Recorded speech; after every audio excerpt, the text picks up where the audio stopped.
Bismillahirrahmanirrahim. Assalamualaikum warahmatullahi wabarakatuh. Selamat pagi Bapak dan Ibu semuanya. Alhamdulillahirrabbilalamin wa bihi nasta'in wa ala umuri dunya waddin. Wassalatu wassalamu ala asrofil anbiya'i wal mursalin wa ala alihi wa sahbihi ajmain. Amma ba'du. Yang terhormat Bapak Kepala SDN Pondok Labu 02, Bapak Dedi Muda Pratama SPD. Yang terhormat Ibu Wakil Kepala SDN Pondok Labu 02 bidang akademik, Ibu Ken Hayati Wirahini SPD. Yang terhormat Ibu Wakil Kepala SDN Pondok Labu 02 bidang kesiswaan, Ibu Hajar Nurjana SPD. Yang terhormat Bapak Ibu guru dan staf SDN Pondok Labu 02 yang berbahagia, mudah-mudahan dalam keadaan sehat dan acara hari ini berjalan dengan lancar. Puji syukur kehadirat Tuhan Yang Maha Esa, hari ini di Jumat yang cerah dan berkah ini kita sama-sama berada di sini untuk menambah ilmu pengetahuan kita yang insya Allah niatnya baik, mudah-mudahan juga akan memberikan manfaat baik untuk kita. Untuk menyambut tahun pelajaran baru nanti. Bapak Ibu, sebelum memulai acara, saya mau pantun dulu ya.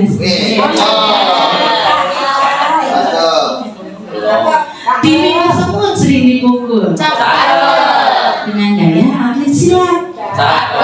Bila semuanya sudah berkumpul, mari kita mulai dengan semangat. Ya, baik Bapak Ibu, saya bacakan dulu susunan acara. Yang pertama ini workshop budaya positif dengan narasumber Ibu Nur Fitriani. Susunan acara yang pertama adalah pembukaan, yang kedua doa oleh Bapak Fandi, kemudian menyanyikan lagu Indonesia Raya yang akan dipimpin oleh Ibu Resita. Yang keempat sambutan Wakil Kepala SDN Pondok Labu 02 bidang akademik oleh Ibu Ken Hayati Wirahini. Yang kelima paparan materi budaya positif oleh Ibu Nur Fitriani. Yang keenam sesi tanya jawab. Yang ketujuh doa oleh Pak Fandi. Yang kedelapan penutup. Sebelum memulai acara hari ini, supaya kita diberikan kelancaran, mudah-mudahan kalaupun ada halangan bisa kita atasi. Baik, untuk doa hari ini mohon kesediaannya Pak Risan untuk memimpin.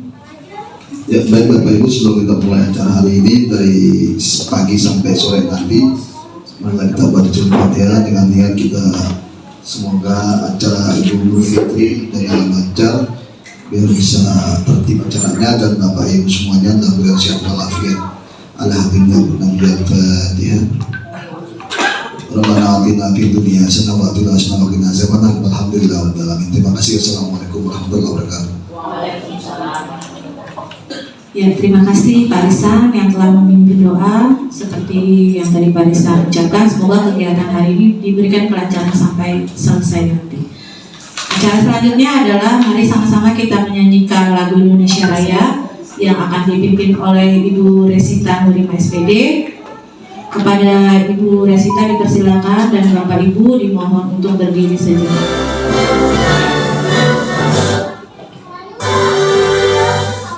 Indonesia adalah airku, tanah tumpah darahku. Di sanalah aku berdiri, jadi pandu ibuku. Indonesia kebangsaanku, bangsa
cinta.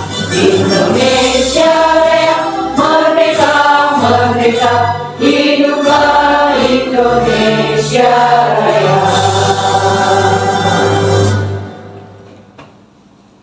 Silakan duduk kembali Bapak Ibu. Terima kasih.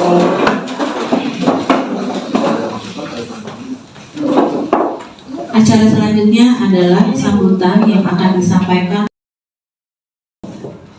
Assalamualaikum warahmatullahi wabarakatuh. Waalaikumsalam warahmatullahi wabarakatuh.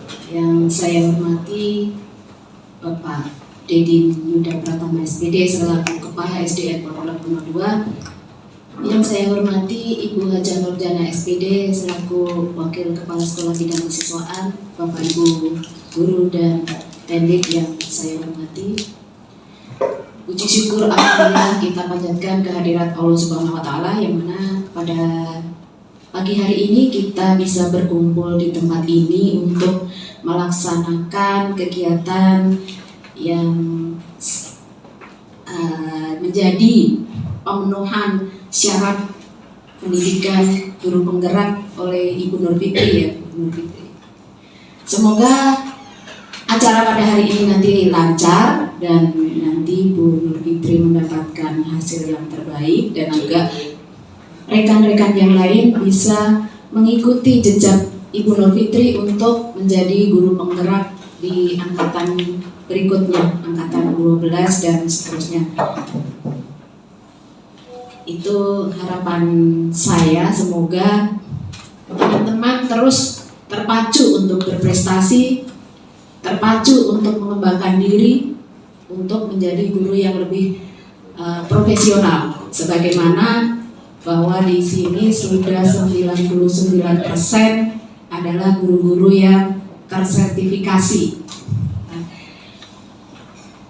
Dengan mendapatkannya sertifikasi sebagai seorang pendidik, semoga Bapak Ibu guru tetap bersemangat untuk terus mengembangkan kompetensinya sehingga peserta didik kita memperoleh pendidikan yang lebih baik lagi. Itu saja mungkin dari saya, kurang lebihnya mohon maaf apabila ada salah-salah kata. Terima kasih atas perhatiannya. Saya akhiri. Wabillahi taufiq wal hidayah. Wassalamualaikum warahmatullahi wabarakatuh. Waalaikumsalam warahmatullahi wabarakatuh. Terima kasih kepada Ibu Ken Hayati Dwi Rahmini SPD atas sambutannya. Bapak Ibu, untuk acara selanjutnya adalah paparan materi tentang budaya positif yang akan disampaikan oleh Ibu Nur Fitriani SPD. Assalamualaikum warahmatullahi wabarakatuh. Waalaikumsalam warahmatullahi wabarakatuh. Ya, sebelumnya izinkan saya pantun juga nih Bapak Ibu. Pergi ke Australia melihat kanguru. Jangan lupa membawa tikar. Selamat pagi Bapak Ibu guru. Yuk sama-sama kita belajar. Sebelumnya yang terhormat Bapak Kepala Sekolah SDN Pondok Labu 02, Bapak Dedin Yuda Pratama SPD. Yang terhormat Ibu Wakil Kepala Sekolah Bidang Akademik Ibu Ken Hayati Dwi Rahmini SPD. Yang terhormat Ibu Wakil Kepala Sekolah Bidang Kesiswaan Ibu Haja Nurjana SPD. Dan yang saya hormati Bapak Ibu guru serta staf dan karyawan SDN Pondok Labu 02. Pertama saya ucapkan segala puji bagi Allah Tuhan Yang Maha Esa yang telah memberikan kita berbagai nikmat sehingga kita dapat berkumpul di sini untuk sama-sama belajar tentang budaya positif yang mudah-mudahan bisa dan semakin berkembang dapat diterapkan di sekolah kita. Ya, langsung saja ya Bapak Ibu, pada hari ini saya akan berbagi praktik baik yaitu tentang budaya positif. Oke, apa itu budaya positif? Budaya positif adalah perwujudan dari nilai-nilai atau keyakinan universal yang diterapkan di sekolah. Yang perlu kita garis bawahi di sini adalah nilai-nilai atau keyakinan universal seperti tolong-menolong, sopan dan santun, dan yang terdapat pada profil pelajar Pancasila. Apa saja Bapak Ibu profil pelajar Pancasila? Yang pertama, dimensi beriman dan bertakwa kepada Tuhan Yang Maha Esa. Yang kedua, berkebinekaan global. Yang ketiga, mandiri. Yang keempat, gotong royong. Yang kelima, bernalar kritis. Dan yang keenam, kreatif. Ya, itu adalah beberapa nilai-nilai atau keyakinan universal yang diterapkan di sekolah. Selanjutnya, apa sih tujuan dari budaya positif ada di sekolah?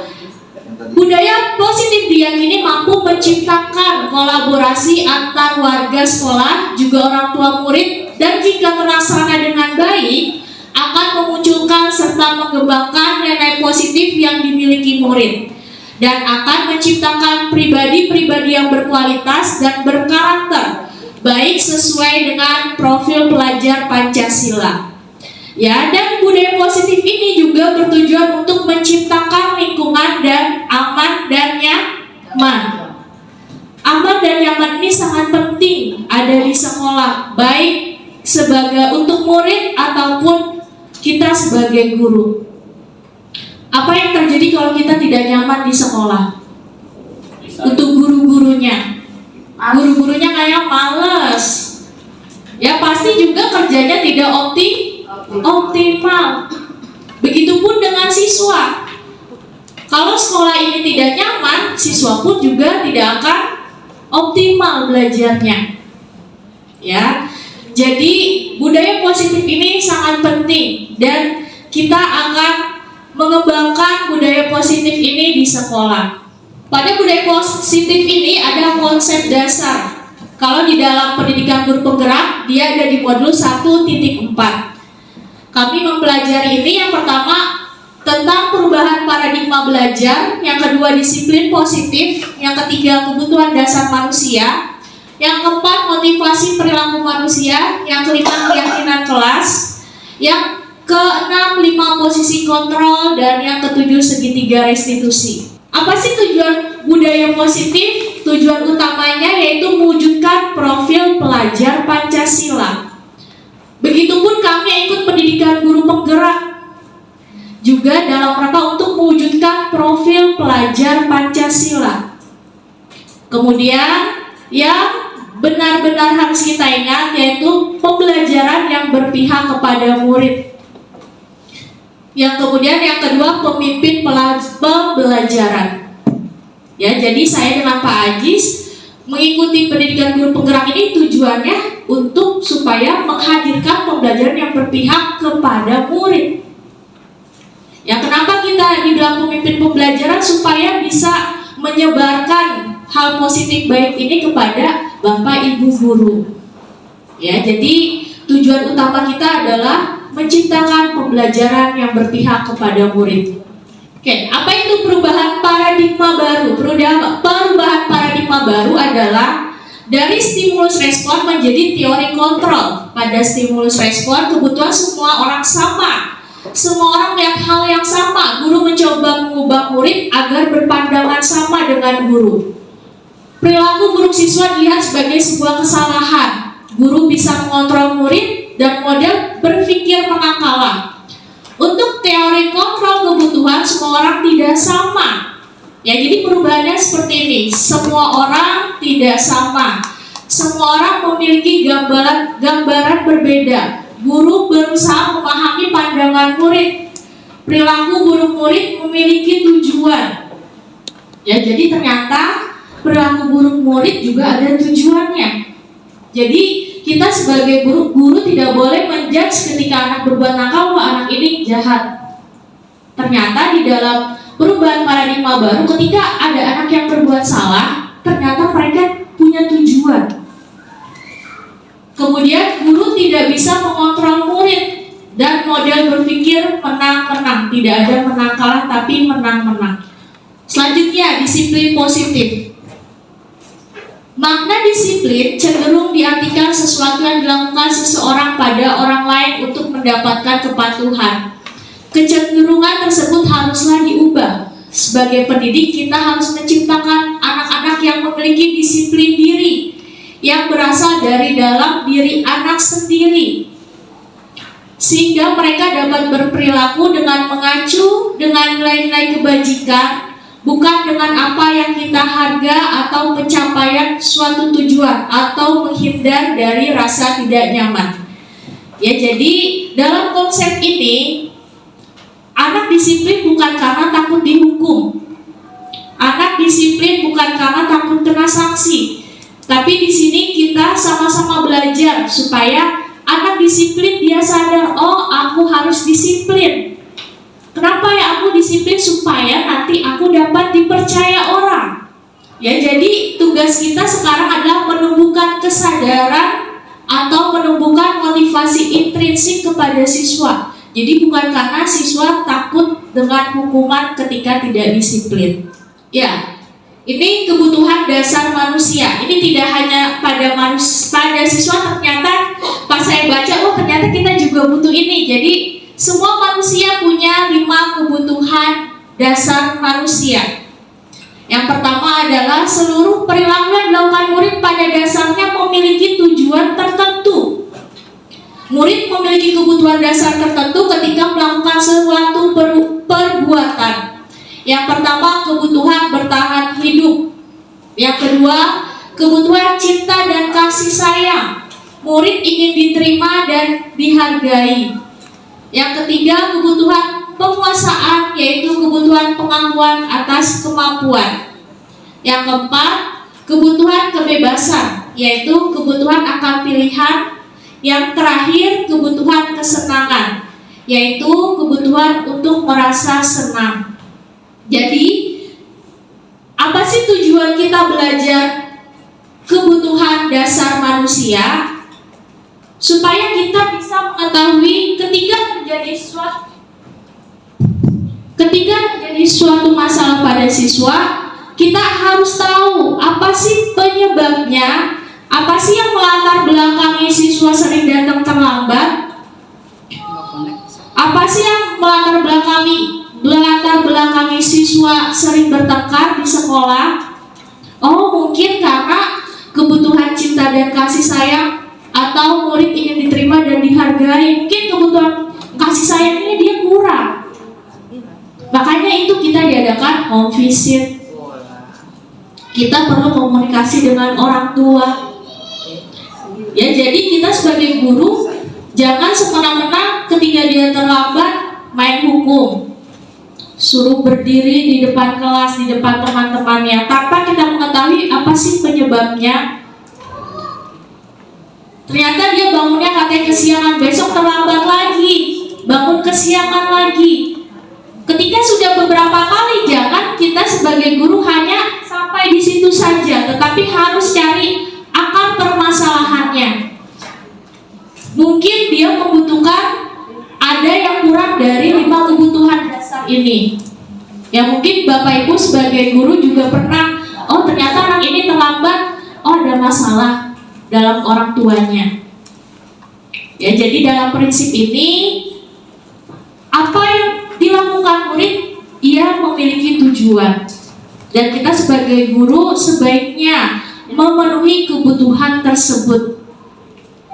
Karena kita adalah ibu mereka di sekolah. Dari jam 7 sampai jam 12 mereka adalah anak kita. Ya, jadi peralihan paginya di kita, siangnya baru ke ibunya. Ya, saya harap kita sebagai guru bisa memenuhi kebutuhan dasar yang dibutuhkan anak-anak kita. Kalau Bapak Ibu menerapkan ini, udah gak perlu lagi tuh hukuman atau saksi-saksi kayak gitu. Karena mereka merasa kebutuhannya terpenuhi.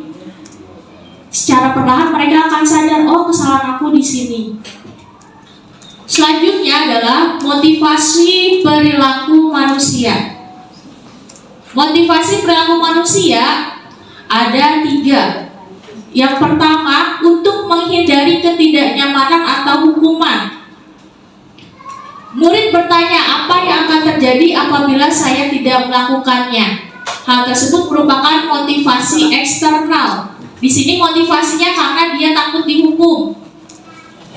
Yang kedua, untuk mendapatkan imbalan atau penghargaan. ini juga masih eksternal. Murid bertanya, apa yang akan saya dapatkan apabila saya melakukannya? Hal tersebut merupakan motivasi eksternal. Dan ternyata kita juga sebagai guru tidak boleh terlalu sering memberikan pujian-pujian ke anak.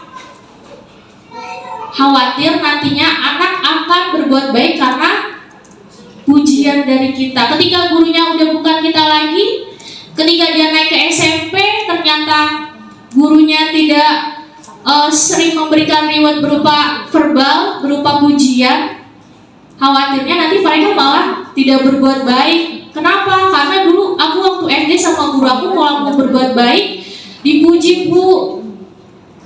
Ternyata hal itu juga tidak terlalu baik untuk siswa-siswa kita.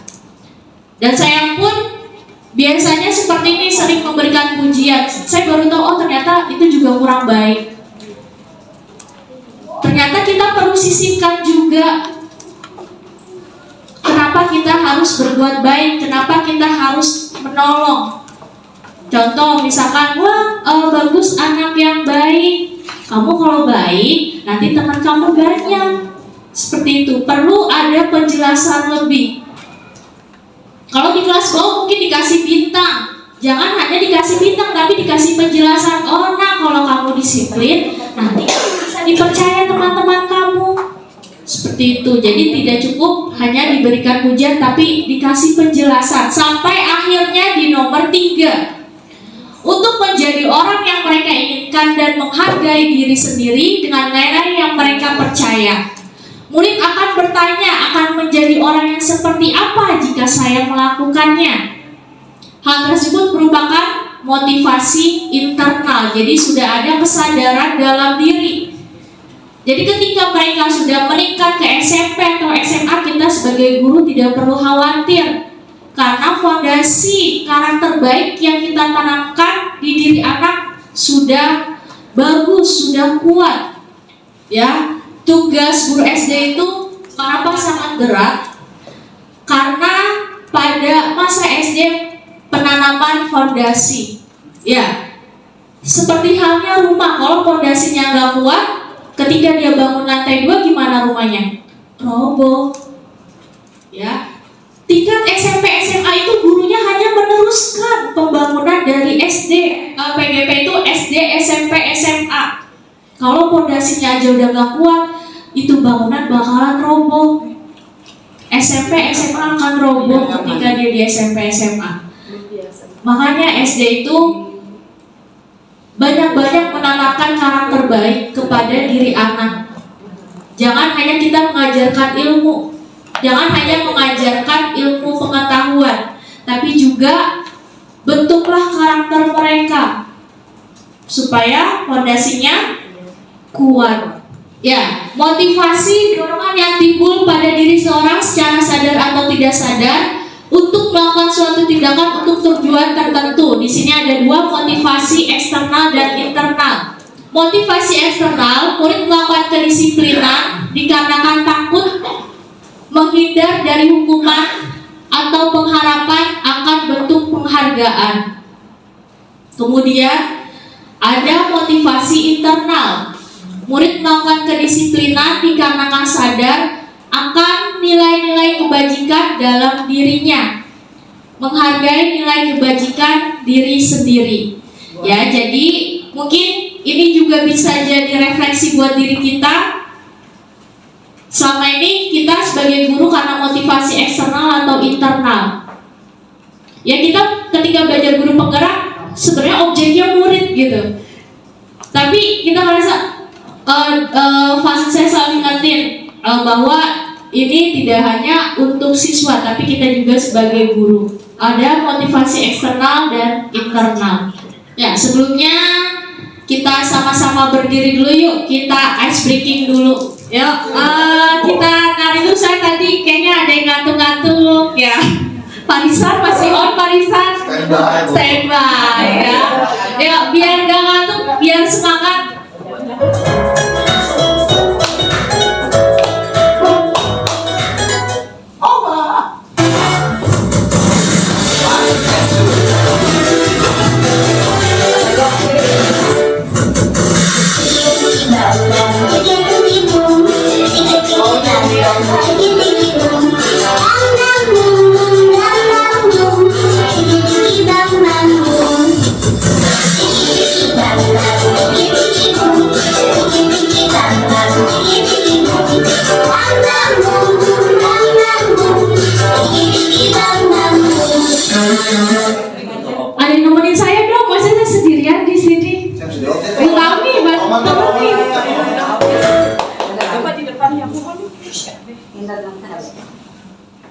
mati gue.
Tepuk semangat.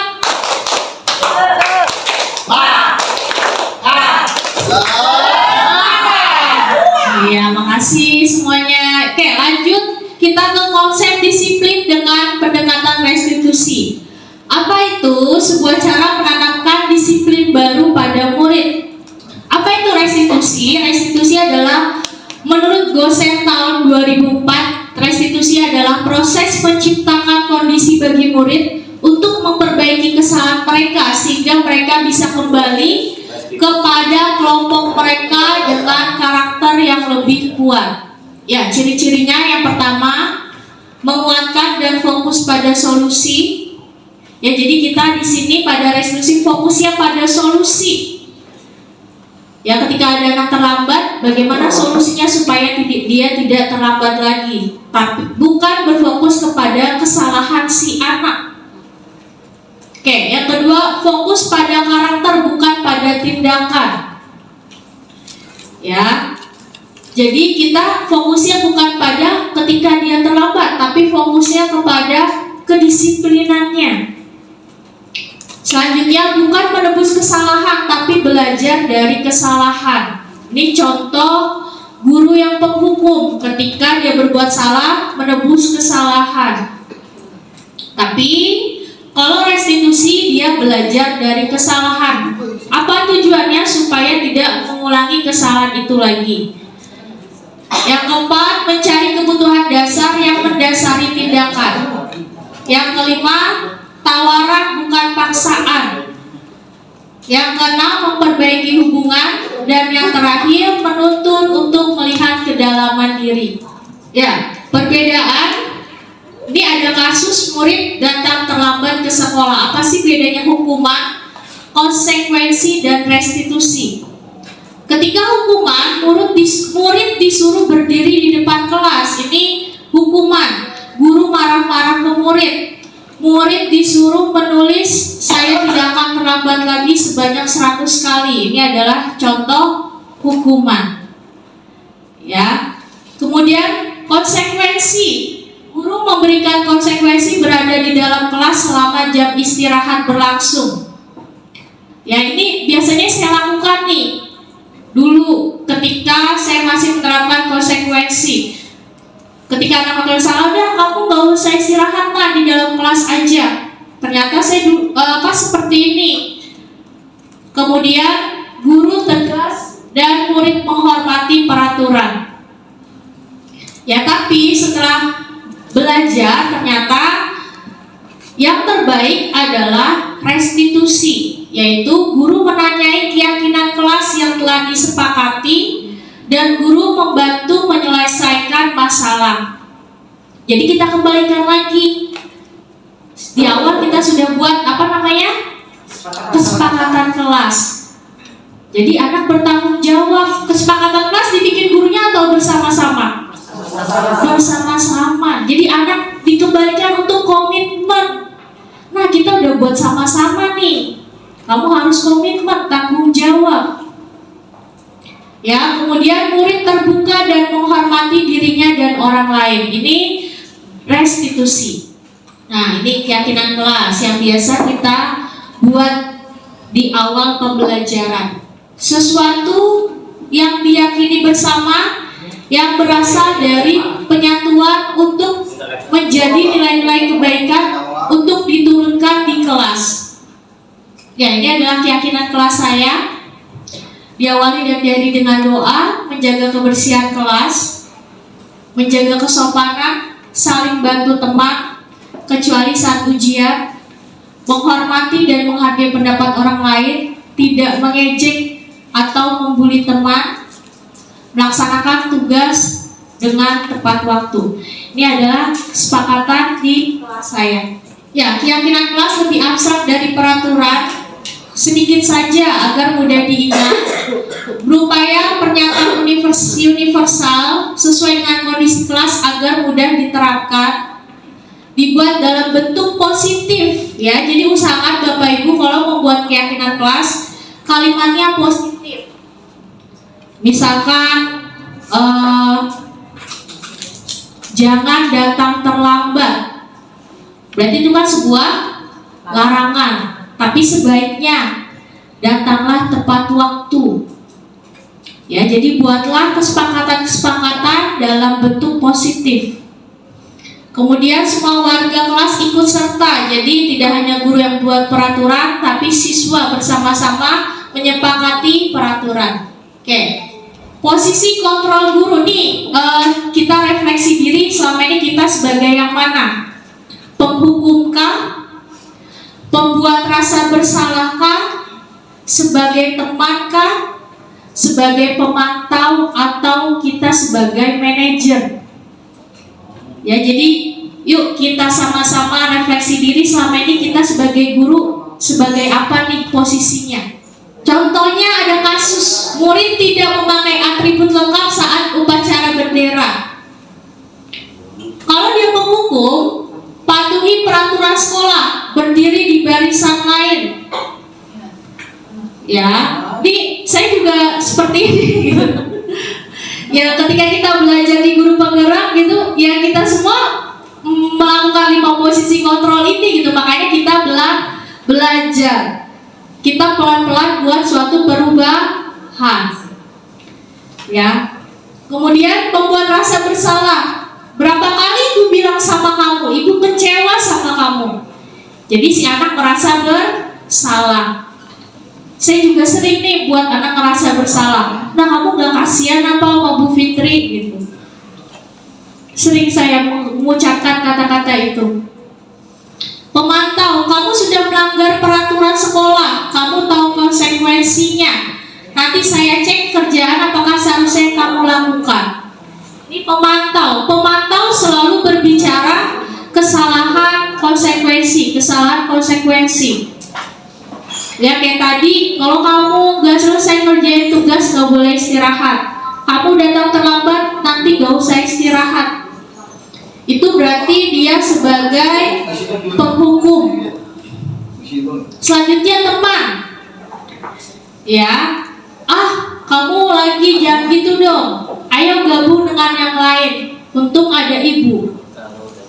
Ya, mungkin Bapak Ibu di sini kebanyakan sebagai teman, karena teman, kalau posisi kontrol teman, dia tidak akan menyakiti hati muridnya. Tapi dia akan selalu bergantung itu negatifnya ketika kita sebagai teman. Dia akan bergantung sama kita. Ternyata itu juga kurang baik. Ya, dia akan bergantung sama kita kalau posisi kita sebagai teman. Lalu seperti apa yang bagus, yang baik, yaitu sebagai manajer. Apakah kamu tahu kesalahan kamu? Apa kira-kira pendapatmu? Bagaimana cara memperbaiki kesalahan kamu?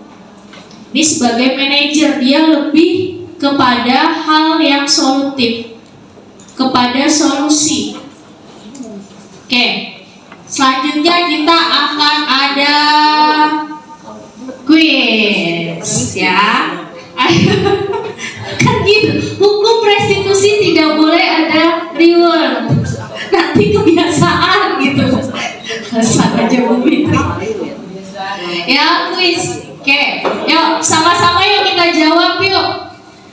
Posisi kontrol apakah aku nih? Kalau gurunya ngomong saya kecewa sekali dengan kamu, berarti dia sebagai apa nih? Ayo, angkat tangan. Memberi rasa bersalah. Memberi rasa bersalah. Coba kita lihat ya, cek. Iya betul. Bisa. Keren. Oke. Next, lanjut. Nih gurunya ngomong gini, apa rencanamu untuk menyelesaikan masalah ini? Manajer. Sebagai apa? Manajer. Coba kita cek, prop. Jadi apa sekarang? Iya, pinter. Itu adalah langkah-langkah dalam menyelesaikan masalah. Yang pertama ada, apa itu segitiga restitusi? Yaitu proses menciptakan kondisi bagi murid untuk memperbaiki kesalahan mereka agar dapat menghasilkan murid yang mandiri dan bertanggung jawab. Langkah-langkahnya pertama adalah menstabilkan identitas. Yang kedua, validasi tindakan yang salah. Dan yang ketiga, menanyakan keyakinan.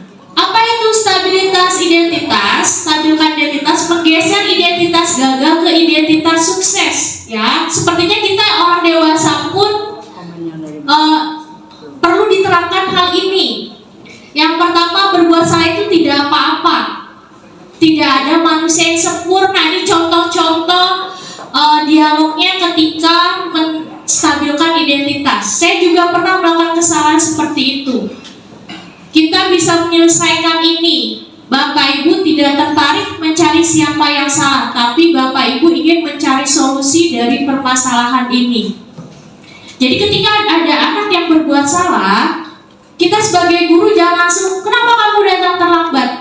Tapi kita angkat dulu anaknya. Gak apa-apa nak kamu terlambat, ibu juga pernah terlambat, tapi ada tapinya.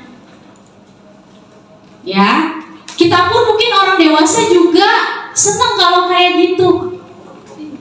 Ya, jadi ketika kita berbuat salah, kan kita kadang suka, nih orang nyalain mulu gitu. Gimana tekniknya? Kita stabilkan dulu identitasnya. Yang tadinya ngerasa bersalah kita buat netral dulu. Ya, kamu gak apa-apa bertengkar. Bagus kamu hanya misalkan dorong teman kamu. Kamu bisa saja mukul teman kamu pakai spidol misalkan gitu. Itu namanya menstabilkan identitas. Ya, jadi anak, karena dalam teori segitiga identitas, ketika anak semakin disudutkan, itu justru dia semakin melunjak. Ya, jadi kita stabilkan dulu identitasnya. Yang kedua adalah validasi tindakan yang salah. Berdasarkan prinsip setiap perilaku berupaya memenuhi suatu kebutuhan tertentu. Tadi kembali ke yang 5 kebutuhan dasar. Contohnya seperti ini, padahal kamu bisa melakukan yang lebih buruk dari ini ya. Kamu pasti punya alasan nih. Kita harus menanyakan dulu alasannya kenapa. Mengapa melakukan hal itu. Kamu patut bangga pada dirimu sendiri karena kamu telah melindungi sesuatu yang penting buatmu. Kemudian kamu boleh mempertahankan sikap itu, tapi kamu harus menambahkan sikap yang baru. Ya, dari validasi tindakan yang salah kita harus tahu alasan kenapa anak tersebut berbuat berbuat salah. Ini yang terakhir adalah tadi menanyakan keyakinan. Kembalikan lagi ke kesepakatan kelas kita. Kita mengajarkan anak, membimbing anak untuk komitmen terhadap sesuatu yang telah kita buat bersama. Mampu mengaitkan keyakinan dengan tindakan yang salah.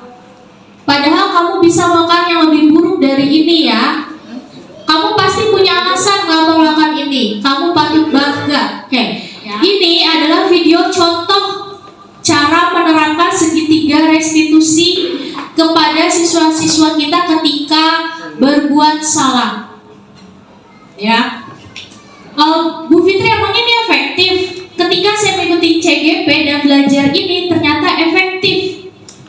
Ya tadi kembali lagi pada dasarnya, seseorang itu gak mau disalahin. Ya, mungkin kita pun orang dewasa juga gak mau disalahin gitu. Padahal sebenarnya mungkin salah.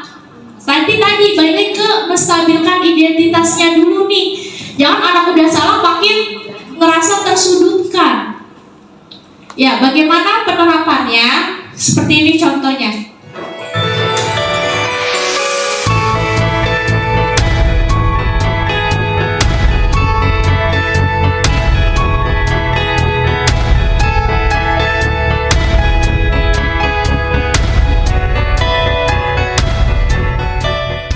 Kamu tahu tidak kenapa Bu Fitri panggil ke sini? Tahu Bu, karena saya datang terlambat. Singkat kamu, sudah berapa kali kamu datang terlambat? 4 kali Bu. Baik Nadine, setiap orang pasti pernah berbuat kesalahan. Berbuat kesalahan adalah hal yang manusiawi. Yang terpenting, kamu bisa memperbaiki masalah tersebut. Setuju tidak? Setuju Bu. Baik Nadine, pasti kamu datang terlambat ada alasannya. Kenapa kamu datang terlambat? Karena saya sering begadang dan begadang sampai larut malam, jadi saya kurang tidur. Kamu ingat tidak dengan keyakinan kelas kita? Ingat Bu. Menurut kamu datang terlambat sesuai tidak dengan keyakinan kelas kita? Tidak Bu. Menurut kamu keyakinan kelas apa yang sudah kamu langgar? Disiplin Bu.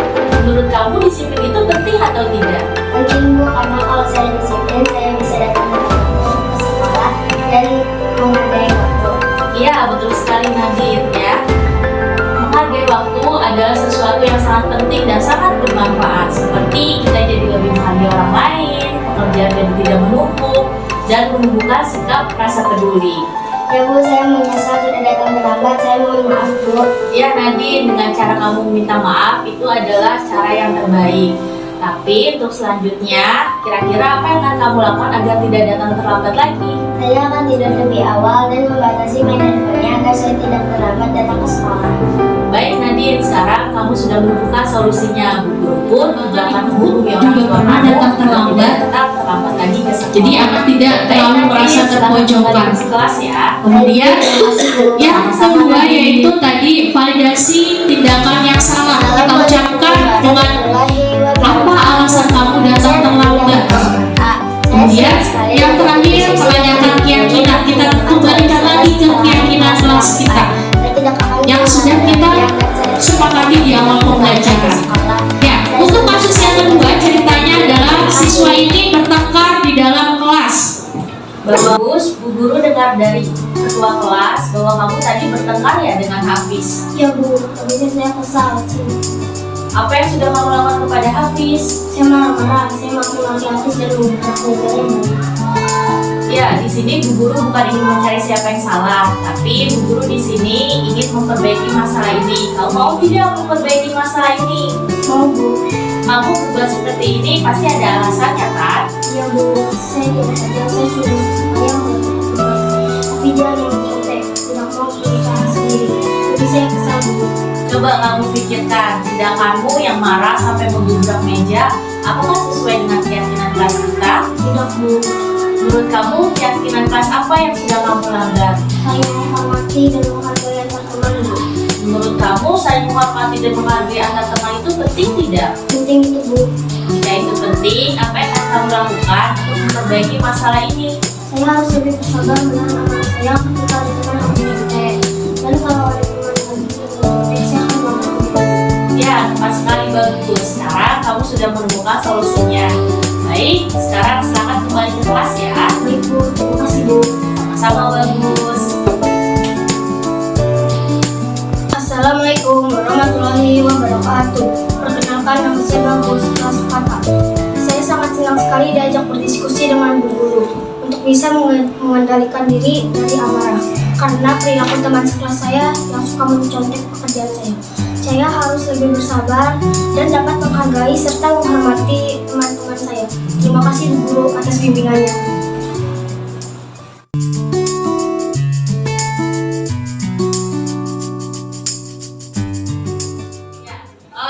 Alhamdulillah, rangkaian demi rangkaian, materi demi materi sudah sampai kepada yang terakhir. Ya, sekali lagi saya ucapkan terima kasih kepada Bapak Ibu Guru yang sudah menyempatkan hadir ke kegiatan berbagi praktik baik tentang budaya positif. Ya,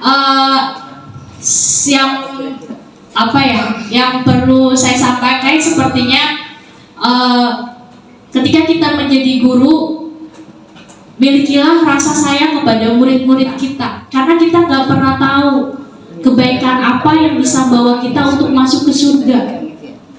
Mungkin karena ada doa anak-anak kita.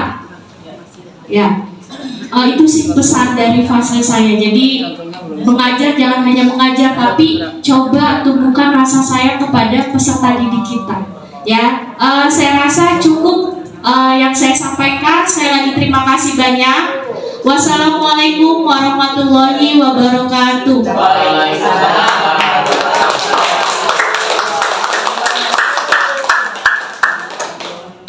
Materinya yang tentunya akan sangat bermanfaat dalam kita melaksanakan tugas sehari-hari. Mudah-mudahan kita bisa menerapkan budaya positif yang tadi sudah disebutkan dan juga bisa menanamkan karakter baik untuk anak-anak didik kita. Berikutnya saya buka sesi tanya jawab untuk 3 orang penanya ya, Bapak Ibu silakan bagi yang mau bertanya.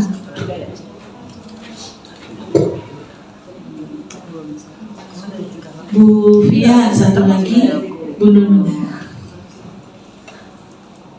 Ya, ada lagi Bapak Ibu yang mau bertanya? Sudah? Ya, 2 orang dulu ya, silakan Bu. Baik, Assalamualaikum warahmatullahi wabarakatuh. Waalaikumsalam. Terima kasih untuk kesempatannya dan terima kasih juga kepada narasumber yang sudah menyampaikan materinya dengan sangat jelas. Mungkin saya ada sedikit saja pertanyaan mengenai bagaimana cara kita menumbuhkan budaya positif di sekolah. Ya, jadi tadi kan sudah dijelaskan di kelas Bu Fitri juga kan sudah pernah disampaikan gitu cara penerapannya. Nah, cuman untuk contoh lainnya apakah ada gitu penerapan budaya positif di sekolah? Terima kasih. Assalamualaikum warahmatullahi wabarakatuh. Pertanyaan kedua dari Ibu Guru, silakan Bu.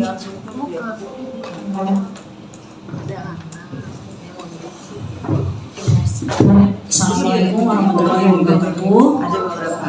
Ya, terima kasih atas kesempatannya. Yang ingin saya tanyakan, jika ada siswa yang bermasalah, padahal sudah dilaksanakan yang tadi Bu Fitri jelaskan segitiga restitusi. Nah, apa yang harus dilakukan kita sebagai guru? Itu aja. Terima kasih. Wassalamualaikum warahmatullahi wabarakatuh.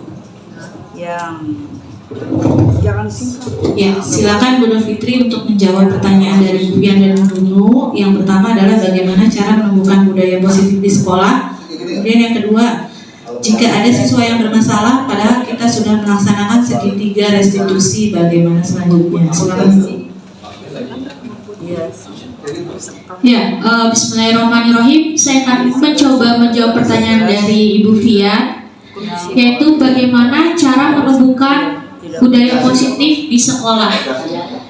Cara yang pertama adalah setiap sebuah lembaga atau organisasi, begitupun dengan sekolah, pasti ada yang namanya visi dan misi. Ya, visi dan misi itu adalah pedoman atau tujuan dari suatu lembaga tersebut. Jadi yang pertama adalah visi dan misi kita harus jelas dulu di sekolah. Ya, ketika tujuannya sudah jelas, ya, jika tujuannya sudah jelas, maka langkahnya pun, tahap-tahapan kita berada di kelas, proses pembelajarannya pun juga jadi jelas dan terarah. Yang kedua, yaitu komunikasi yang efektif. Ya, seperti kombel-kombel belajar seperti ini, itu adalah salah satu cara untuk menerapkan budaya positif di sekolah. Kemudian saya mencoba menjawab langsung pertanyaan Bu Nunu ya. Jika ada siswa yang bermasalah padahal sudah dilaksanakan segitiga restitusi, apa yang harus dilakukan guru? Ya, mungkin menurut saya itu kita cari akar permasalahannya. Ya, kita cari akar permasalahannya. Kembali lagi tadi ke 5 kebutuhan dasar manusia. Mungkin ketika anak berbuat kesalahan, ada 5 kebutuhan dasar dia yang belum terpenuhi. Ya, mungkin seperti itu jawaban dari saya. Bagaimana Bu Mian dengan Bu Nunung? Ya, makasih. Ya, baik Bapak Ibu. Terima kasih Bu Nur Fitri atas penjelasan dan juga sesi tanya jawabnya. Mudah-mudahan bisa kita terapkan dalam kita melaksanakan